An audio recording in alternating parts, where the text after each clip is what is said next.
Dans les vastes plaines du Serengeti, là où le vent chante avec les esprits des ancêtres, vivait une jeune fille nommée Naipanua, fille unique du grand chef Mpapai. Sa beauté était comme la lumière du matin, mais son cœur appartenait à un homme que le clan interdisait d'aimer. Cet homme, c'était Lenkai, un jeune forgeron sans nom ni richesse, orphelin depuis l'enfance. Chaque jour, il façonnait des lances pour les guerriers du village, et dans chaque coup de marteau, il battait le rythme de son amour silencieux pour Naipanua.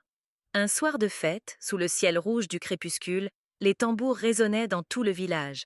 Naipanua devait danser pour célébrer son futur mariage avec un guerrier choisi par le conseil des anciens.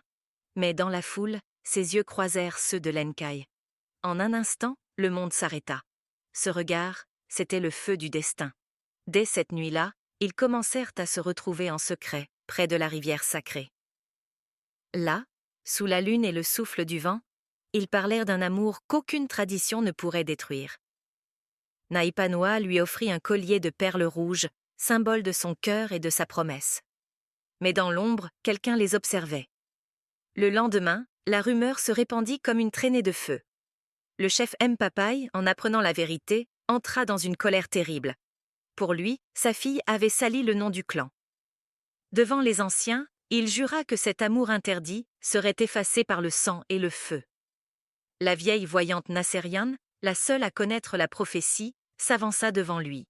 Sa voix tremblait, mais ses mots étaient clairs. Le feu du destin s'est allumé. Celui qui séparera ces deux âmes périra avec elles. Mais le chef, aveuglé par la honte, refusa d'écouter. Cette nuit-là, il ordonna qu'on brûle la hutte du forgeron. Les flammes montèrent haut dans le ciel, déchirant la nuit d'un cri rouge et doré. En apprenant cela, Naipanua se précipita vers le brasier.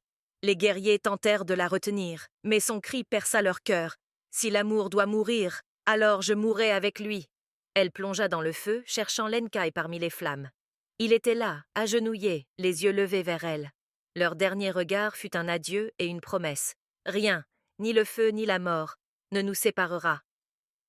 Le village tout entier resta figé.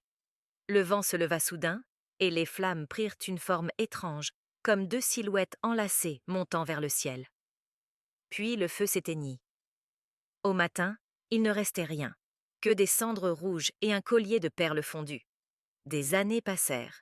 Là où le feu avait tout détruit, un arbre poussa, un arbre au tronc rouge que le peuple appela l'arbre du feu du destin.